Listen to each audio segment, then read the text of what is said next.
Assalamualaikum warahmatullahi wabarakatuh.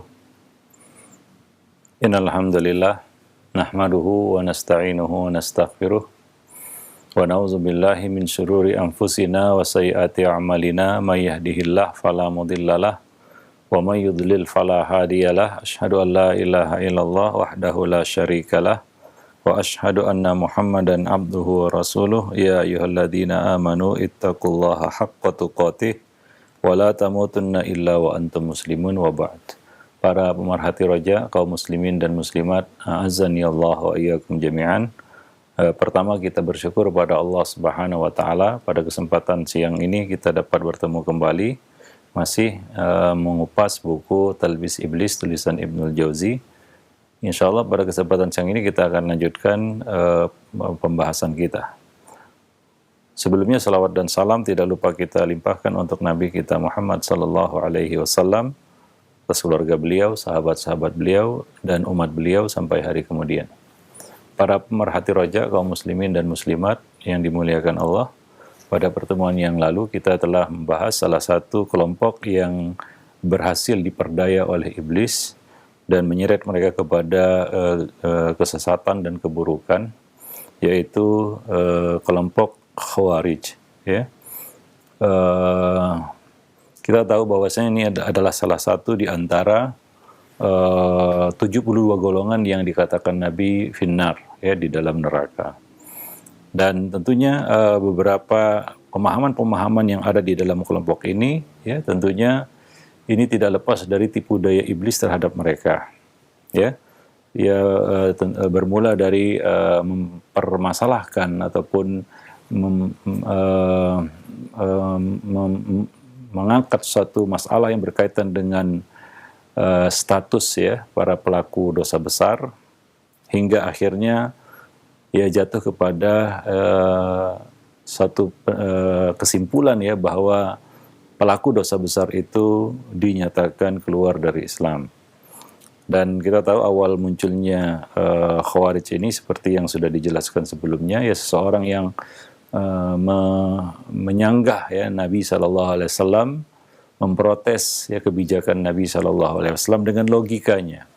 Jadi setiap kelompok, ya, ahli bid'ah, kelompok-kelompok bid'ah itu tidak lepas dari peran logika ataupun akal yang kebablasan, akal yang keluar dari jalurnya ataupun tidak digunakan menurut fungsinya, ya, melewati batas, ya, sehingga merasa akalnya ataupun logikanya itu adalah lebih tepat bahkan daripada wahyu sekalipun.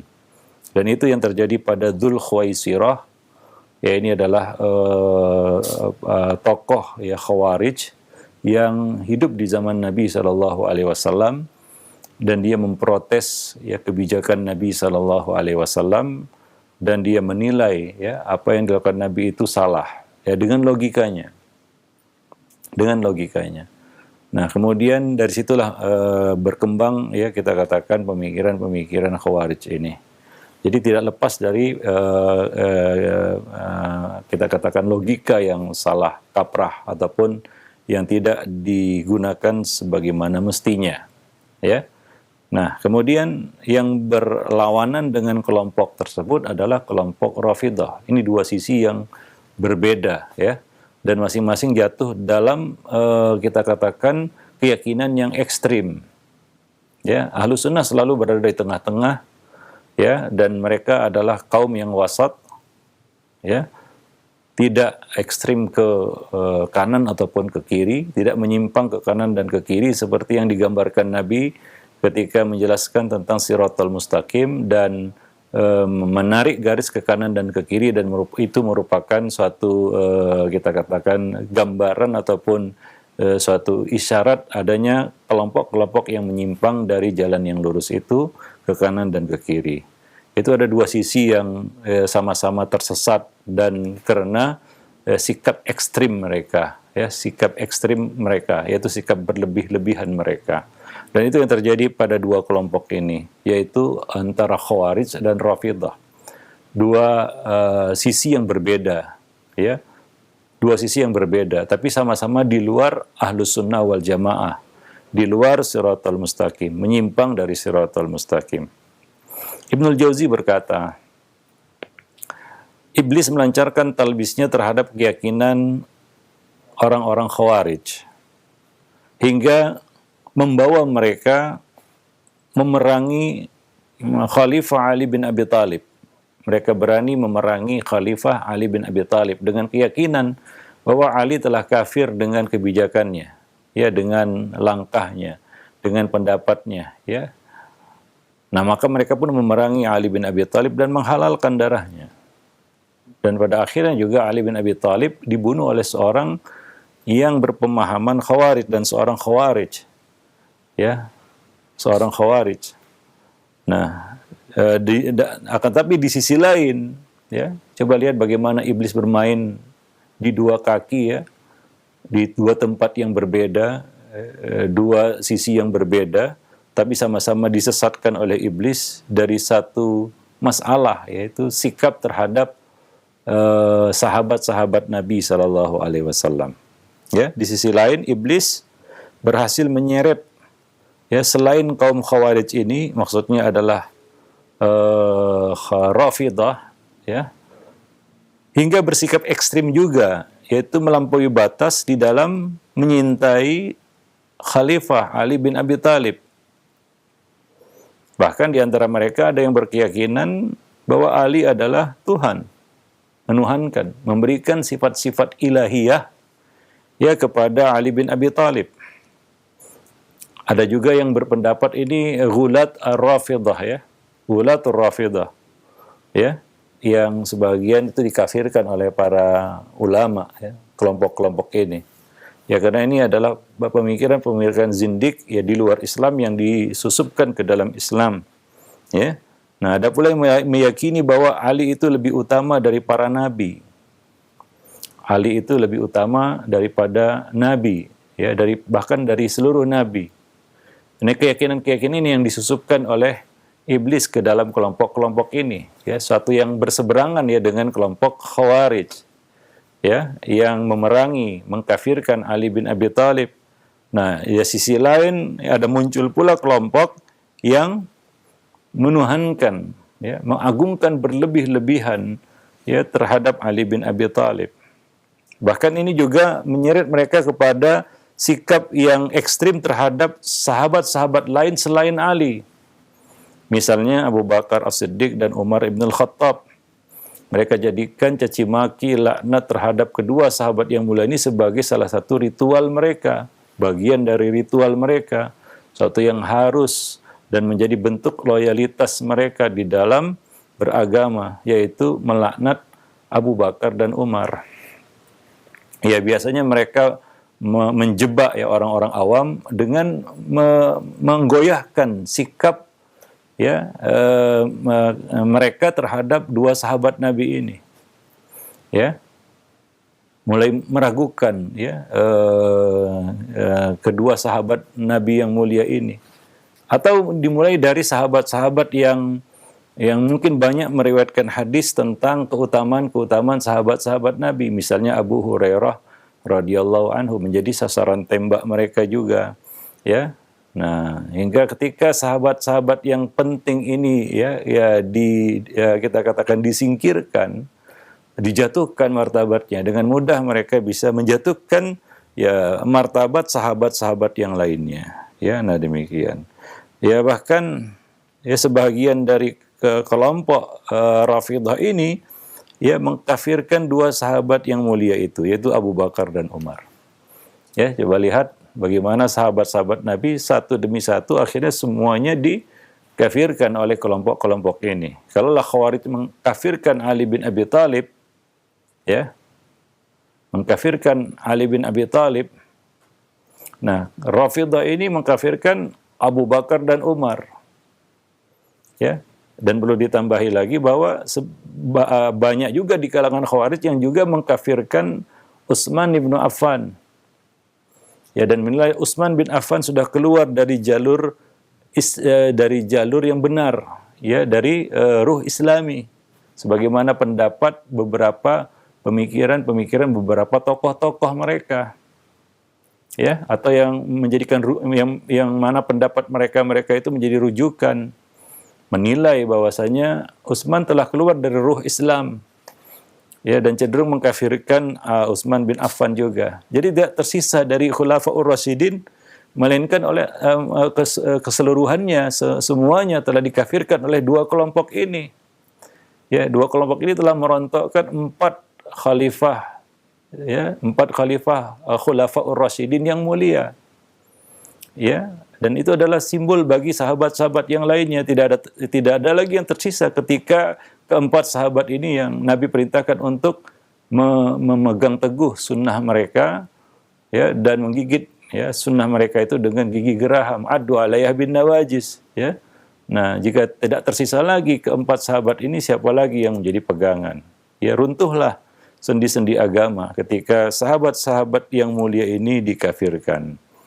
Ya, ya, coba lihat bagaimana, ya, iblis bermain di dua sisi ini, ya, sehingga rontoklah, ya, Khulafaur Rasyidin yang Nabi mengatakan, ya, alaikum bisunnati wa sunnatil khulafair rasyidin. Nah, demikian. Wah, jadi sangat-sangat berbahaya. Ya, nah, jadi mereka tidak segan-segan mengkafirkan sahabat-sahabat yang mulia, ya, seperti Abu Bakar dan Umar. Dan keyakinan-keyakinan buruk lainnya yang tidak mungkin, kata beliau di sini, ya, saking buruknya mungkin, ya. Ibnu Jauzi mengatakan tidak mungkin disebutkan satu persatu karena hanya buang-buang waktu. Maka kata beliau di sini cukup kami sebutkan sebahagiannya saja, ya, dari pemikiran-pemikiran mereka yang menyimpang. Ya. Nah, di sini beliau menyebutkan, ya, beberapa perkataan dari para ulama tentang kelompok Rafidhah ini, ya, kelompok Rafidhah. Taib. Al-Khatib mengatakan, saya mendapatkan sebuah kitab yang ditulis oleh Abu Muhammad Al-Hasan bin Yahya Al-Nurbakhti yang sengaja disusun untuk membantah kelompok-kelompok ekstrim dari kalangan Rafidhah. An-Nurbakhti sendiri, ya, termasuk ahli kalam dari kelompok Syiah Imamiyah. Sesudah menyebutkan berbagai macam pendapat kelompok ekstrim tersebut, An-Nurbakhti mengatakan, di antara yang telah, ya, gila dalam bersikap ekstrim di zaman kita, ya, di antara tokohnya adalah Ishaq bin Muhammad yang terkenal dengan sebutan Al-Ahmar. Orang ini mengklaim bahwa Ali adalah Allah. Jadi ada, betul, ya, kelompok-kelompok ini, ya, Ghulatur Rafidhah yang memang menuhankan Ali. Itu bukan isapan jempol atau suatu yang kita katakan cerita belakang, enggak. Tapi itu betul-betul ada orang yang berpendapat seperti itu, ya, sampai menuhankan Ali bin Abi Thalib, sesuatu yang mungkin, ya, tidak pernah terjadi sebelumnya, ya, tidak pernah terjadi sebelumnya. Kaum Nasrani tidak menuhankan murid-muridnya Nabi Isa, tapi mereka menuhankan Nabi Isa. Nah, ini mereka menuhankan sahabat, ya, sahabat Nabi SAW. Ya, mungkin sesuatu yang, ya, selangkah lebih maju daripada orang-orang sesat terdahulu mungkin. Demikian ungkapan yang tepat bagi orang ini. Dia mengklaim bahwa Ali adalah Allah dan bahwa Ali dapat menampakkan diri di setiap waktu. Dalam satu waktu dia adalah Al-Hasan, di waktu yang lain dia adalah Al-Husain. Bahkan dia berpendapat, ya, Al-Ahmar ini, Ishaq bin Muhammad Al-Ahmar ini berpendapat bahwa Ali lah yang telah mengutus Rasul Muhammad SAW. Yang mengutus Nabi adalah Ali. Begitulah, ya, kita katakan pendapat yang ekstrim di kalangan ini, di kalangan Rafidhah ini. Ya, sesuatu yang mungkin tidak terlintas mungkin, ya, dalam benak Muslim yang awam sekalipun, ya, pemikiran-pemikiran seperti ini. Dan cenderung ini memang pemikiran yang disusupkan untuk merusak, ya, kaum Islam dan kaum Muslimin. Nah, Aku tegaskan, kata beliau, sebagian Rafidhah, ya, sebagian orang Rafidhah berkeyakinan bahwa Abu Bakar dan Umar telah kafir. Ya, jadi mereka benar-benar mengkafirkan Abu Bakar dan Umar. Dan ini seperti membatalkan, ya, sabda Nabi Shallallahu Alaihi Wasallam, "Iqtadu billadaini min ba'di Abi Bakrin wa Umar." Ikutilah dua sahabat sepeninggalku, yaitu Abu Bakar dan Umar. Bahwa Rasulullah telah salah menunjuk Abu Bakar sebagai imam sholat menggantikan beliau. Dan bahwa ucapan Nabi, "Aballah wal muslimun illa Abu Bakrin." Ya, Allah dan kaum muslimin tidak menghendaki kecuali Abu Bakar As-Siddiq. Itu sabda Nabi SAW. Semua itu terpatahkan, ya, dengan pendapat orang ini yang mengatakan, ya kaum Rafidhah ini yang berkeyakinan bahwa Abu Bakar dan Umar, ya, telah kafir. Dan ini juga seperti membatalkan firman Allah Subhanahu wa taala tentang, ya, kisah perjalanan hijrah Nabi ke Madinah, di mana Nabi bersembunyi dalam sebuah gua dan berkata kepada sahabatnya, "La tahzan innallaha ma'ana." Saniyasnaini idhuma fil ghar. Siapa mereka? Siapa dia? Ya, tentunya kita tahu dalam sejarah dia adalah Abu Bakar As-Siddiq, orang kedua yang bersama Nabi di dalam gua. Yang Nabi berkata kepadanya, "Janganlah bersedih, sesungguhnya Allah bersama kita."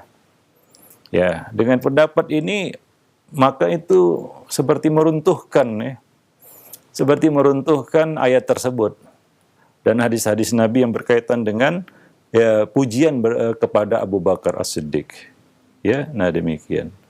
Taib, sebagian mereka mengatakan bahwa kedua sahabat itu, yaitu Abu Bakar dan Umar, telah murtad dan keluar dari Islam, yakni setelah Rasulullah wafat. Dan di antara pengikut paham Rafidhah ada yang berlepas diri dari selain Ali bin Abi Thalib. Jadi sahabat yang diakui cuma Ali bin Abi Thalib. Sebagian lain mengatakan ada 6 sahabat yang tidak kafir sepeninggal Nabi. Cuma 6, ada yang mengatakan 3. Ya, nah demikian. Jadi, ya, ketika semua sahabat ini atau mayoritas sahabat itu kafir, lalu apa yang tersisa dari Islam? Nggak ada. Karena kita tahu agama Islam dinukil kepada kita melalui sahabat-sahabat yang mulia. Ya, bukan hanya 6 sahabat itu. Kalau kita, atau bahkan satu sahabat yaitu Ali bin Abi Thalib, maka banyak, ya, syariat Islam yang harus dibuang, ya, karena berasal dari orang kafir. Riwayat orang kafir kan tidak bisa diterima. Ya, lalu ketika sahabat-sahabat, mayoritas sahabat-sahabat ini dikafirkan, apa yang tersisa dari agama? Nggak ada. Itu sama dengan meruntuhkan agama dari sendi-sendinya. Maka dahulu para ulama kita, ya, mengatakan siapa saja yang mendiskreditkan sahabat Nabi atau menjatuhkan martabat mereka, ya, maka curigailah agamanya. Ya, curigailah agamanya. Karena dia adalah zindik. Nah, yang melakukan itu adalah orang zindik, yaitu orang yang mungkin pura-pura menampakkan keislamannya tapi menyembunyikan kekafirannya, atau punya maksud buruk, punya maksud jahat terhadap kaum muslimin, terhadap Islam dan kaum muslimin. Dan orang-orang seperti ini ada, ya, ada, dan kita harus waspada.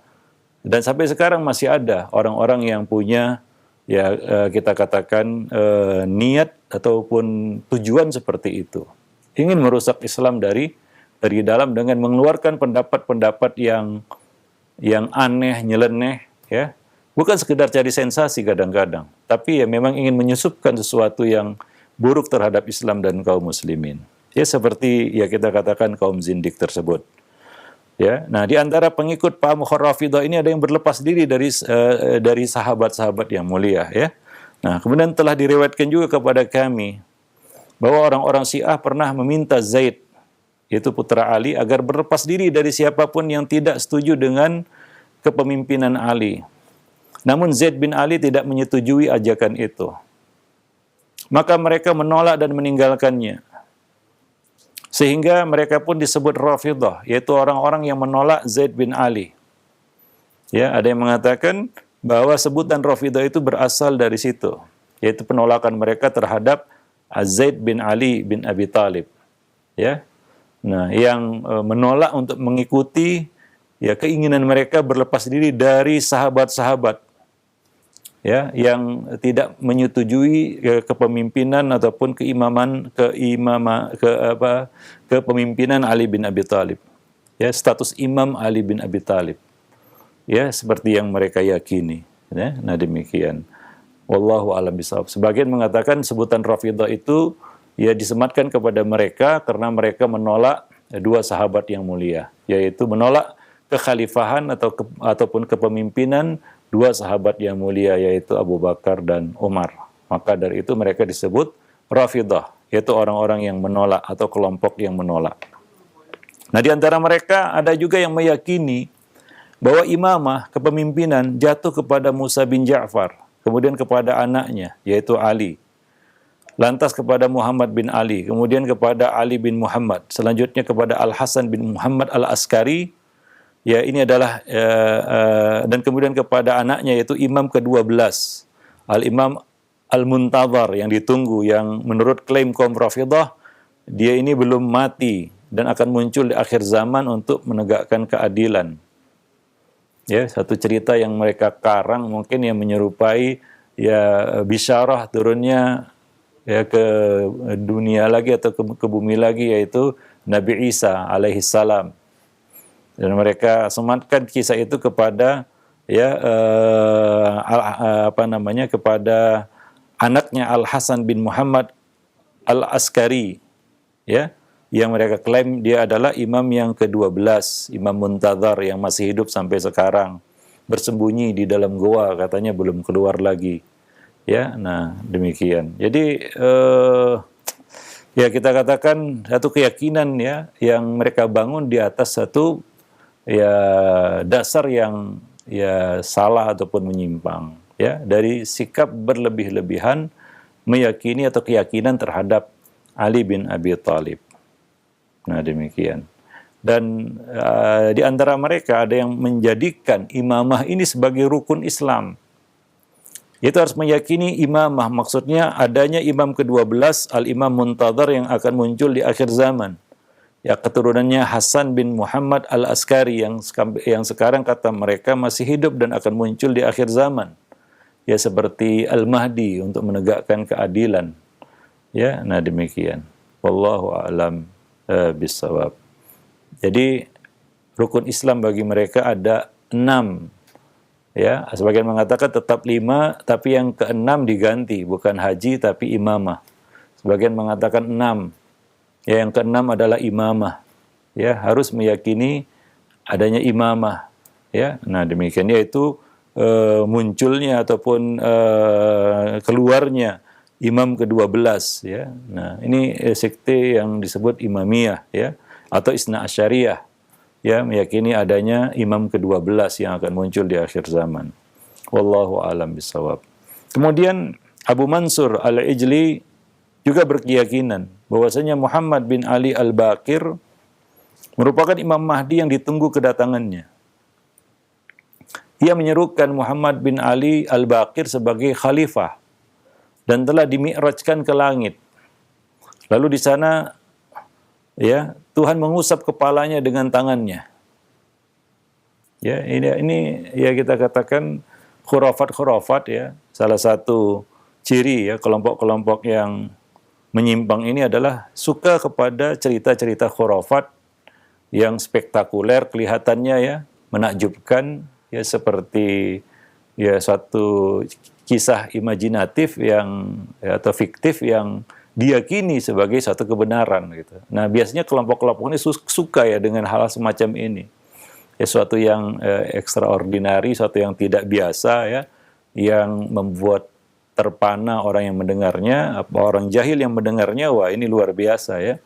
Nah, kita tahu bahwasanya yang dimi'rajkan ke langit itu cuma Nabi SAW, ya, dan dikembalikan lagi ke bumi, ya, dinaikkan ke langit, lalu diturunkan pada saat itu juga, ya, pada malam itu juga bahkan, ya. Nah demikian, itu yang kita yakini ya sebagai Ahlus Sunnah wal Jamaah, ya, adanya kisah Isra Mi'raj yang dilakukan oleh Nabi dengan jasad beliau, ya, dengan jasad beliau, ya, bukan dengan ruh saja. Taib. Nah, ini ya kelompok ini meyakini, ya, ya salah seorang dari mereka, Abu Mansur Al-Ijli tadi, berkeyakinan bahwa ada orang lain yang juga pernah mi'raj selain Nabi. Ya, dia mengklaim itu adalah Muhammad bin Ali Al-Baqir. Ya, nah, dia pun meyakini bahwa Muhammad bin Ali Al-Baqir adalah kisaf, yaitu gumpalan awan yang jatuh dari langit. Ya, kita katakan khurafat-khurafat yang mungkin laku lah pada masa dahulu ya. Ya, nggak tahu apakah zaman sekarang masih laku juga ya khurafat-khurafat seperti ini. Ya, yang kita katakan ya jauh dari ya akal sehat ataupun ya kita katakan dari kebenaran gitu. Ya, wallahu alam bisawab. Nah, demikian. Jadi ada orang-orang yang punya keyakinan-keyakinan seperti itu. Tadi sudah disinggung sedikit oleh Ibnul Jauzi ya, bahwa tidak mungkin menyebutkan semua, saking banyaknya itu ya. Karena akan menghabiskan buang-buang waktu, kata beliau. Jadi ini sebahagiannya saja. Ya, ya ada salah satu kelompok Rafidhah yang dinamakan Al-Janahiyah. Mereka ini adalah murid ya murid-muridnya Abdullah bin Muawiyah, putra Abdullah bin Ja'far yang dikenal dengan sebutan Dzil Janahaini. Mereka mengatakan bahwasanya ruh Tuhan beredar di antara tulang sulbi para nabi dan para wali sampai ke Abdullah. Abdullah belum mati dan dia adalah orang yang dinanti kemunculannya di akhir zaman. Ya. Itu Abdullah bin Muawiyah tadi. Putranya Abdullah bin Ja'far. Ya. Nah, demikian. Dan di antara mereka ada juga kelompok yang bernama Al-Ghurabiyah, yang menetapkan bahwa Ali memiliki bagian dari kenabian, bahwa ada bagian nubuat yang harusnya jatuh kepada Ali bin Abi Thalib, bukan kepada Nabi SAW. Ya, mungkin kita selama ini mendengar-dengar ya, ada keyakinan-keyakinan orang yang berpendapat seperti itu, dan itu bukan hoax ya, itu bukan kita katakan tanpa bukti ya, terbukti bahwasanya ya, ada orang-orang yang di dalam kelompok itu yang punya pemikiran seperti itu, ya. Nah, demikian. Ada juga ya mungkin pernah mendengar juga bahwa malaikat Jibril salah memberikan wahyu harusnya kepada Ali bukan kepada Nabi SAW. Itu juga mungkin pernah kita dengar, ya. Nah, demikian. Ada juga kelompok yang bernama Al-Mufawwidah. Mereka mengatakan sesungguhnya Allah menciptakan Muhammad, kemudian dia menyerahkan penciptaan alam semesta kepadanya.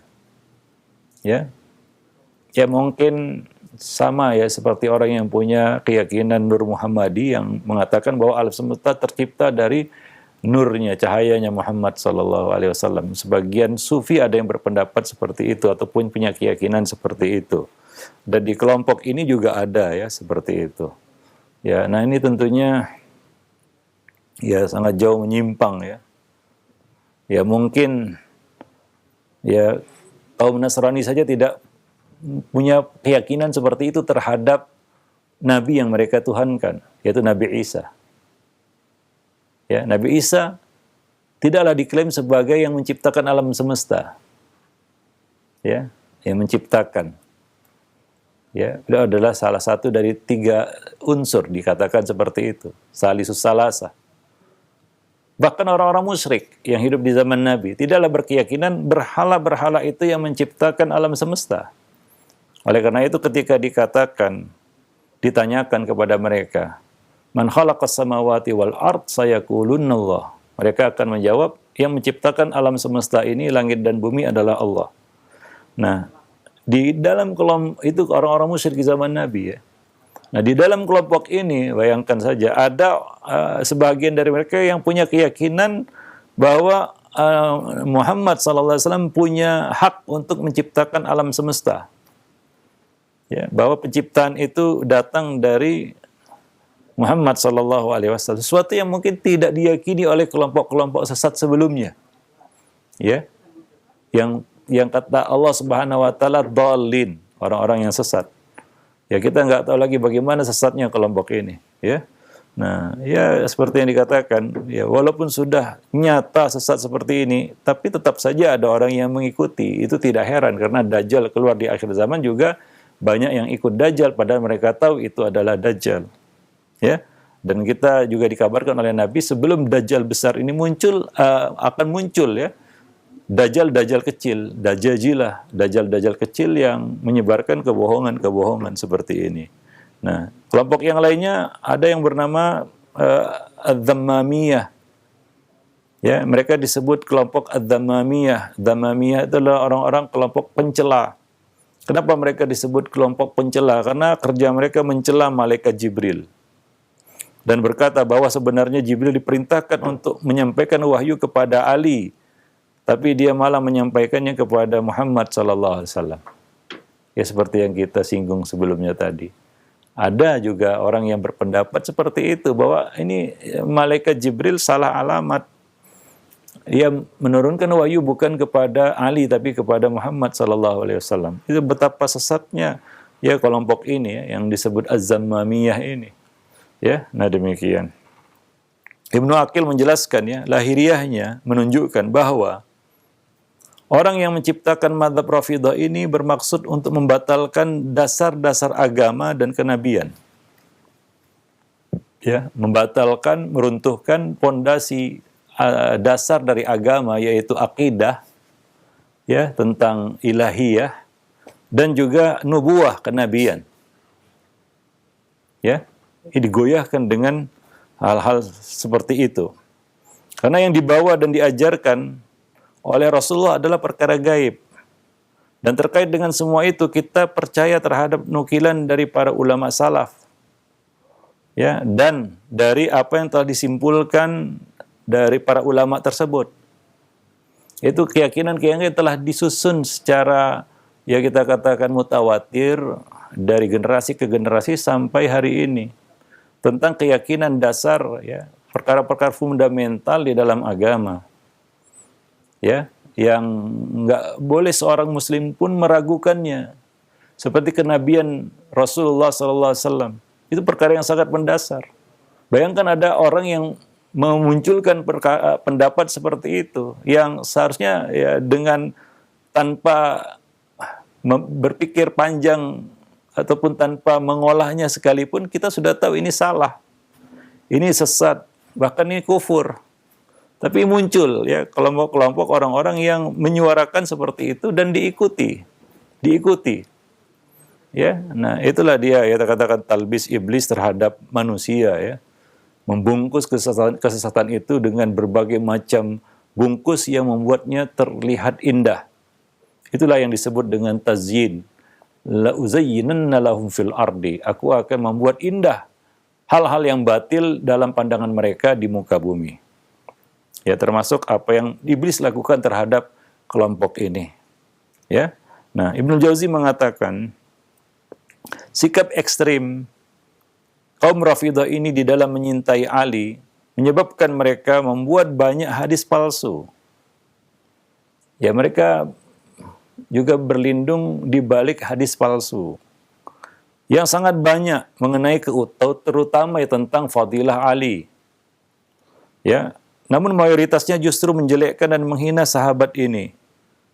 Ya, nah ini sudah Ibnu Jauzi ada menulis suatu buku yang berjudul Al-Mawdu'at, kumpulan hadis-hadis maudhu, terutama tentang keutamaan Ali. Ya, mereka ya, membuat hadis-hadis yang ya kita katakan kadang-kadang dengan matannya saja kita tahu itu adalah hadis palsu ataupun tidak sah dinisbatkan ya kepada Nabi SAW. Nah demikian ya. Nah jadi ya, oleh karena itu ya kita harus berhati-hati dan ekstra waspada terhadap riwayat-riwayat yang tidak diketahui statusnya ya, apakah sahih atau tidak. Dan juga menegaskan kepada kita bahwa hadis dhaif tidak bisa dipakai di dalam bab agama. Dan tidak terkecuali di sini di dalam bab fadail. Karena terbukti ya bahwa para pemalsu hadis banyak memalsu hadis justru di dalam bab fadail. Lalu ada pendapat yang mengatakan dalam bab fadail kita harus longgar ataupun memberikan ruang kepada hadis-hadis dhaif. Dan itu tentunya tidak bisa diterima. Maka pendapat yang benar adalah bahwa hadis-hadis dhaif tidak bisa dipakai dalam bab agama, dalam bab apapun di dalam agama. Ya. Nah demikian. Ya. Nah apalagi itu bisa meruntuhkan akidah, ya, dapat menggoyahkan akidah kaum muslimin. Banyak sekali beredar hadis-hadis palsu di luar sana. Maka salah satu ya kita kan jasa yang tidak terhingga ya dari ahli hadis adalah mereka mengkodifikasi hadis-hadis Nabi, memisahkan yang sahih dari yang dhaif. Itu merupakan jasa terbesar, khidmat terbesar yang dilakukan oleh para ulama ahlus sunnah, terutama ahlul hadis terhadap Islam dan kaum muslimin. Nah demikian, ya. Nah kita nggak tahu apa yang terjadi jika hadis-hadis palsu ini beredar ya di kalangan kaum muslimin. Tentu kita tidak bisa membedakan mana yang hak dan mana yang batil, ya. Mana yang syariat dan mana yang bukan syariat, mana yang khurafat dan mana yang ya kita katakan yang sahih. Ya, jika hadis-hadis ini tidak bisa dipisahkan, dibedakan antara satu dengan yang lain. Nah, di sini Ibnul Jauzi memberikan contoh beberapa hadis maudhu ya. Di antara riwayat palsu tersebut adalah ya suatu ketika matahari tenggelam sementara Ali belum melaksanakan sholat asar. Mungkin pernah ada yang dengar kisah-kisah seperti ini ya. Maka matahari pun dikembalikan, tidak jadi terbenam agar Ali bisa menunaikan sholat tersebut. Ya, nah ini ya dari matanya saja ya kita tahu ini hadis nggak benar ya. Ya, kisah ini adalah kisah palsu begitu. Nah, dan dari sisi riwayat hadis ini maudhu karena tak diriwayatkan oleh satu perawi siqah pun. Itu dari sisi sanadnya. Ya ternyata perawi-perawinya bukanlah perawi-perawi yang siqah. Sedangkan dari sisi makna, ya, setelah matahari tenggelam berarti waktu sholat telah habis dan kembalinya ia adalah waktu yang baru yang pada pada hakikatnya tidak bisa dikembalikan waktu itu. Ya, jadi dari sisi makna aja ini nggak masuk akal gitu ya. Waktu itu bisa mundur ke belakang gitu. Ya mungkin itu cuma ada dalam film aja mungkin. Ya nggak ada dalam dunia nyata gitu ya. Tapi begitulah hadis palsu ini diyakini oleh sebagian orang. Ya. Contoh hadis palsu lainnya di dalam bab ini adalah disebutkan oleh Ibnul Jauzi di sini. Mereka juga membuat hadis palsu lainnya bahwa Fatimah mandi lalu meninggal dunia. Dan diyakini bahwa istri Ali ini berwasiat bahwa mandi tersebut sudah mencukupinya. Tidak perlu lagi dimandikan ya, mandi jenazah. Dimandikan jenazahnya nggak perlu lagi karena sebelum meninggal katanya Fatimah mandi gitu. Ya, dari sisi riwayat ini termasuk kedustaan. Ya, adapun dari sisi makna ini menunjukkan dangkalnya pemahaman agama karena mandi jenazah tak lain disebabkan karena terjadinya kematian. Lalu bagaimana ya mandi yang lain itu dapat mencukupinya ataupun menggantikan mandi itu, mandi jenazah itu. Ya, nah demikian. Wallahu a'lam bishawab. Jadi mereka ya membuat ya hadis-hadis palsu yang tidak masuk akal, khurafat-khurafat, dongeng-dongeng yang disukai oleh orang-orang yang lemah iman, lemah ilmu juga. Ketemulah itu ya, lemah iman dan lemah ilmu. Ya. Nah, ketika dua keburukan ini ketemu, maka yang keburukan yang muncul itu luar biasa. Seperti yang dikatakan oleh Ibnul Jauzi di buku ini juga nanti, yaitu tipu daya iblis pertama kepada seorang anak Adam adalah menjauhkannya dari ilmu. Karena ketika dia jauh dari ilmu, ya, maka setan akan bebas menyesatkan orang jahil ini dalam bentuk kesesatan apapun yang diinginkan oleh iblis. Ya, mau dijadikan seperti ini, meyakini seperti ini, ataupun yang lainnya. Mudah bagi iblis kalau orang itu sudah jahil. Karena ilmu itu, kata beliau di sini nanti ya, adalah cahaya. Jika cahaya itu padam, maka coba kita lihat orang yang berjalan di kegelapan. Dia mau dimasukkan sungai, dia mau dimasukkan jurang, dia mau dicelakakan, ya, di rel kereta api misalnya, karena gelap dia nggak tahu ya dia ikut saja. Ya, tiba-tiba dia sudah jatuh dalam kebinasaan, binasa dia. Ya, diceburkan ke laut, diceburkan ke sungai, ke danau, ke jurang. Karena dia sudah padam cahayanya, tidak bisa lihat apa-apa lagi, ya. Nah, mudah bagi orang untuk mencelakakannya. Itu orang yang sudah padam cahayanya. Seperti itulah dia ilmu. Ilmu itu ibarat cahaya yang membimbing kita. Jika ilmu itu sudah padam, ya musuh kita yang paling memusuhi kita, ya musuh bebuyutan kita, yaitu iblis, akan mudah baginya menyesatkan kita. Tinggal dia pilih. Iblis tinggal memilih bentuk kesesatan apa yang ia inginkan terhadap orang ini. Ya, begitulah ketika orang itu sudah jauh dari ilmu, alias jahil. Nah, maka dikatakan bahwa kejahilan itu adalah musuh terbesar ya bagi seorang insan. Ya, dia akan memudahkan musuh-musuh lainnya untuk mengalahkannya.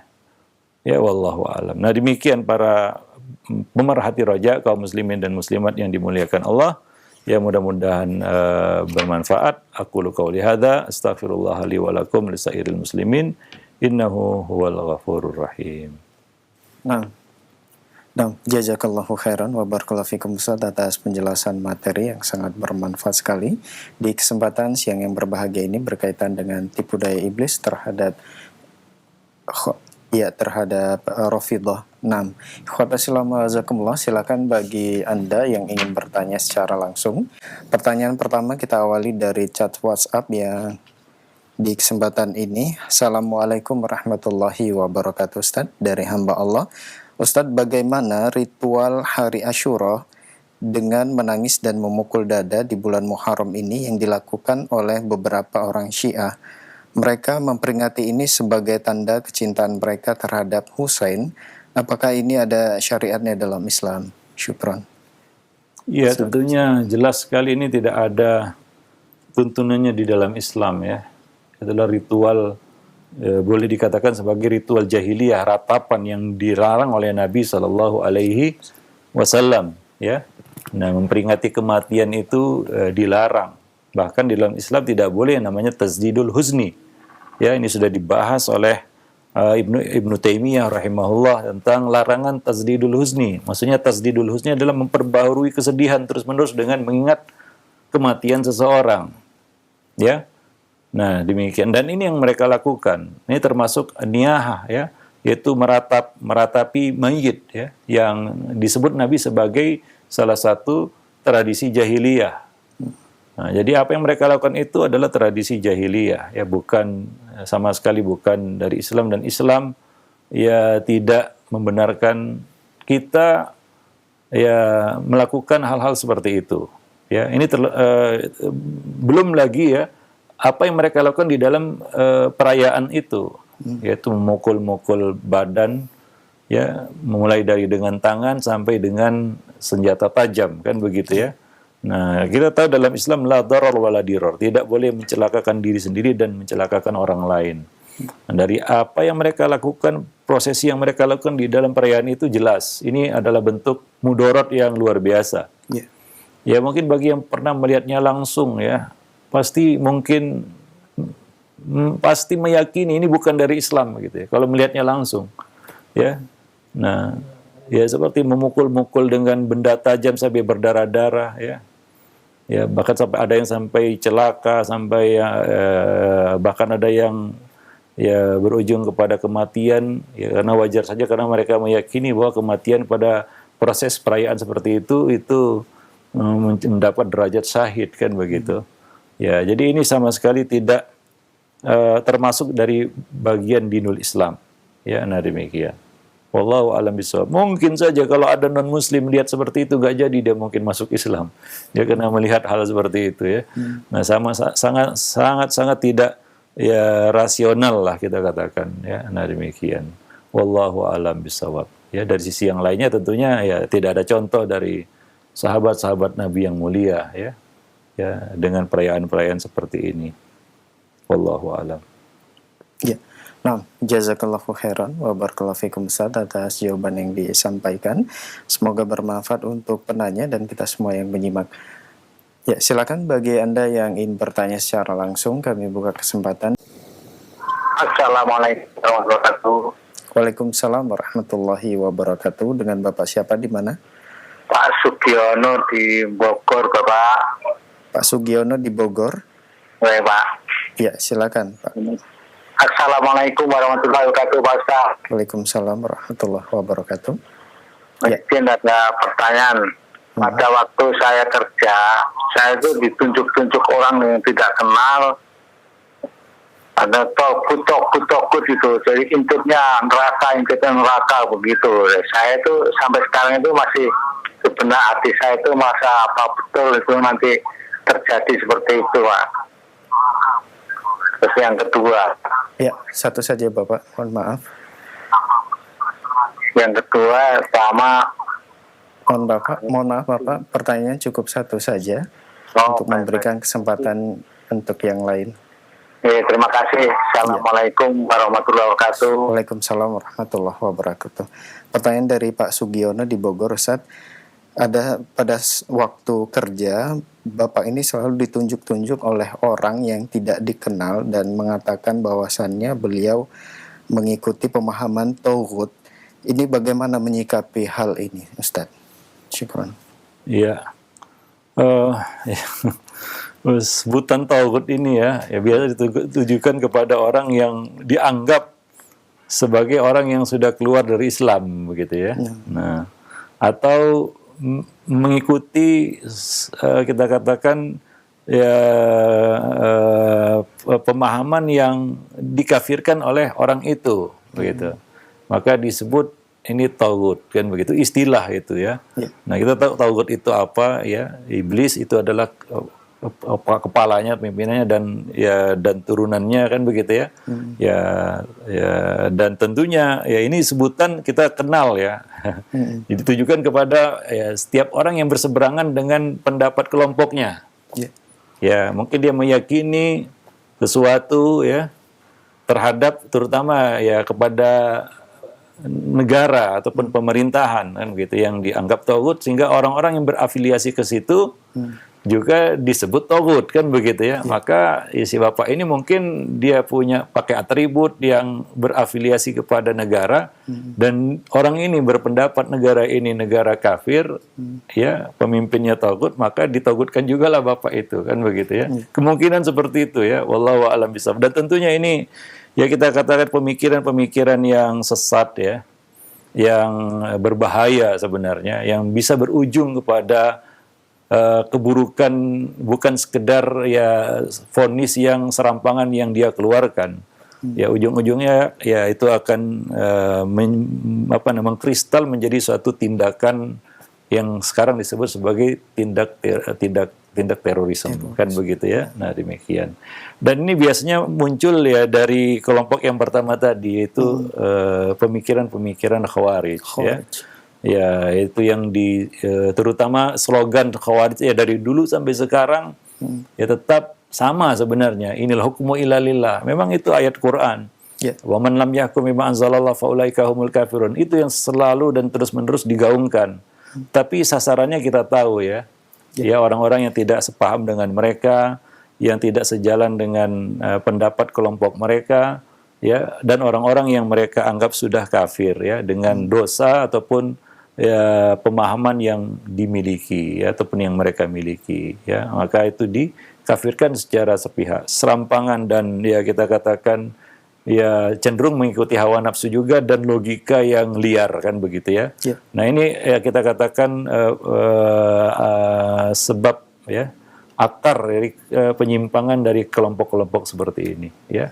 Nah, sebenarnya mereka tidak mengikuti nas ya, tapi mereka mengikuti logika mereka di dalam memahami nas itu.